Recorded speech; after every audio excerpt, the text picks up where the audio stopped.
sua própria casa. Com que tipo de coisa ele estava envolvido?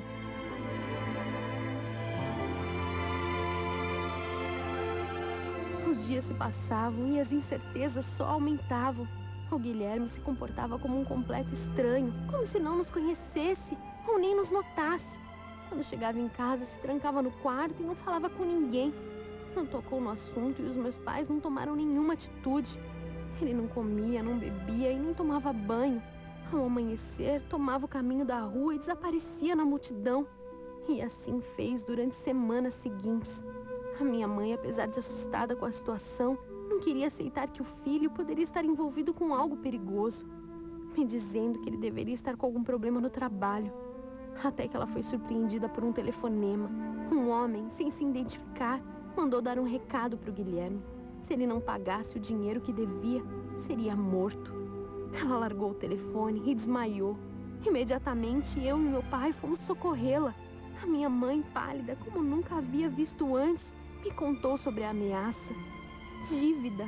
Depois de todo o dinheiro que eu emprestei para ele, ele ainda continuava com dívidas. Eu precisava fazer alguma coisa imediatamente, antes que fosse tarde demais.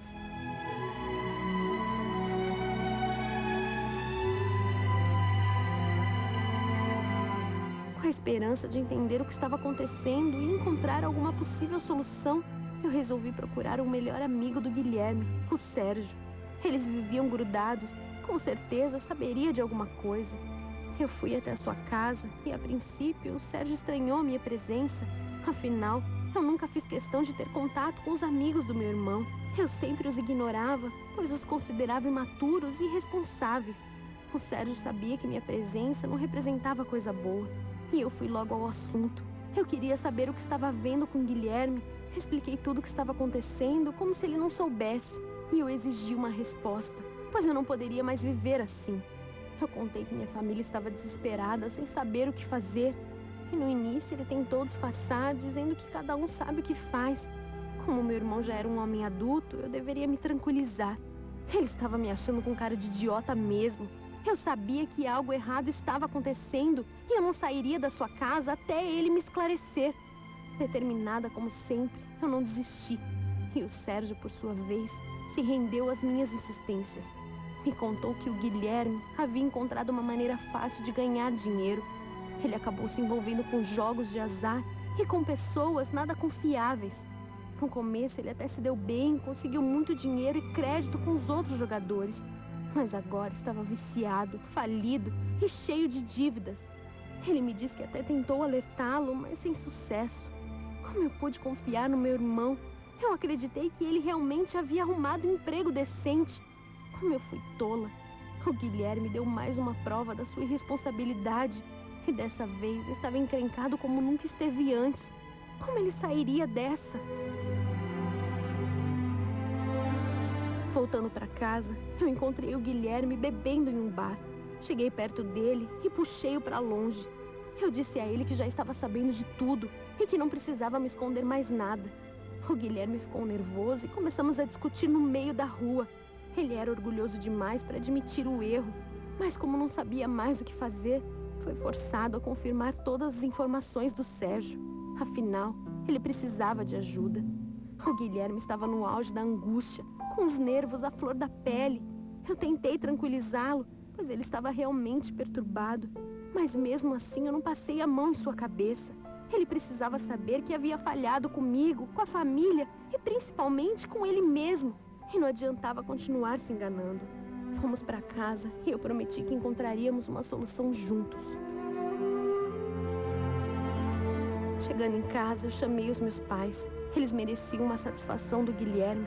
Fiz ele contar tudo, explicando cada detalhe.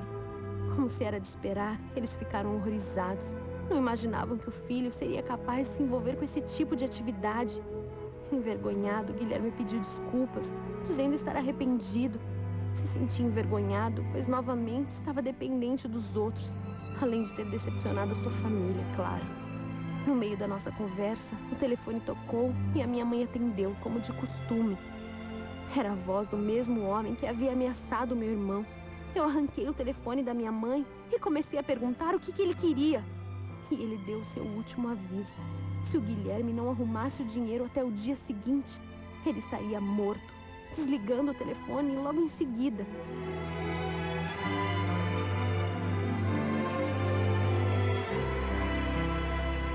O dia então amanheceu e, com certeza, esse foi o mais tenso de nossas vidas.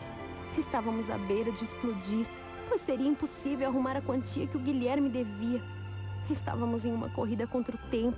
Reviramos as nossas economias da família, minha poupança, os objetos de valor que sobraram. Mas, infelizmente, não chegava nem na metade. O que faríamos agora? Chamar a polícia? Não! Assim entregaríamos o meu irmão. Segundo a minha mãe, a solução era rezar e esperar por um milagre. Mas não deu nem tempo, quando de repente bateram na porta de casa. E ao abrir a porta, 2 homens altos, bem vestidos, entraram armados procurando pelo meu irmão. O Guilherme tentou enrolá-los, dizendo que conseguiria o restante do dinheiro em breve, o mesmo argumento que ele sempre usava. E dessa vez eles não aceitariam desculpas, já haviam esperado tempo demais. Um dos homens segurou Guilherme pelos braços enquanto o outro levantava a arma. O meu pai, desesperado, tentava conter os ânimos, negociando com os cobradores. O clima ficava cada vez mais pesado e a conversa cada vez mais violenta. Foi horrível. O meu pai, tentando proteger o filho, em meio a empurrões e gritos, começou a passar mal. Ofegante e gritando de dor, caiu desmaiado no chão. Ele sofria de problemas no coração. Ao ver o nosso pai no chão, o Guilherme se soltou e foi ao seu socorro. Os 2 homens, percebendo que a situação havia saído do controle, resolveram fugir. Chamamos uma ambulância imediatamente, e se não fizéssemos algo naquele momento, seria tarde demais. Isso não poderia estar acontecendo. Um ato de tamanha irresponsabilidade terminando em um leito de hospital. Era muito cruel para o meu pai. Eu diria até injusto. Ele, que sempre foi um homem do bem, honesto, trabalhador, iria pagar pelos erros do filho. Não, ele não merecia esse fim.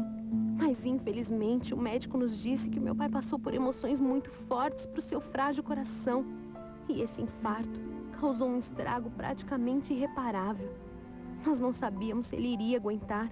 E a solução encontrada foi apenas esperar. Esperar por uma reação ou por um milagre, o que aumentava cada vez mais a nossa angústia.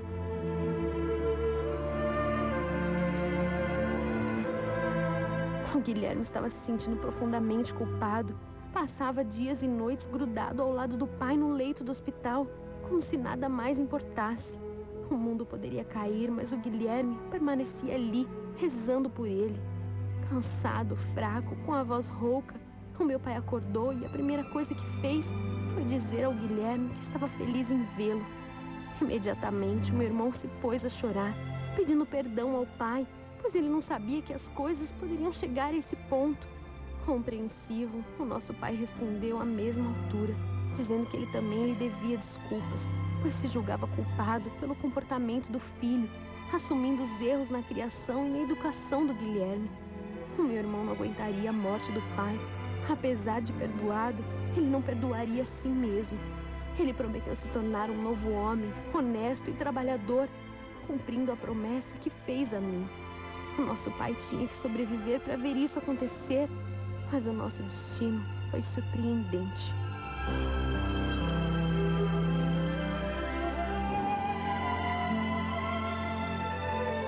As preces do Guilherme, felizmente, fizeram efeito.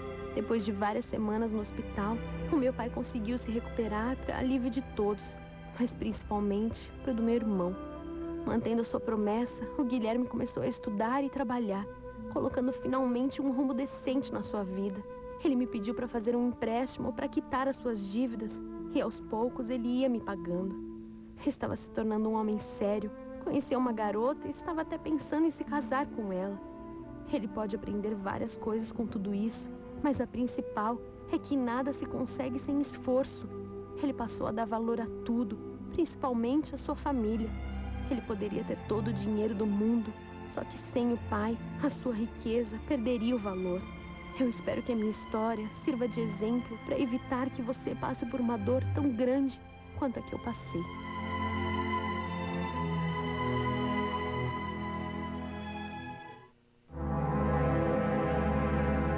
Como hein? Jenny, entre, por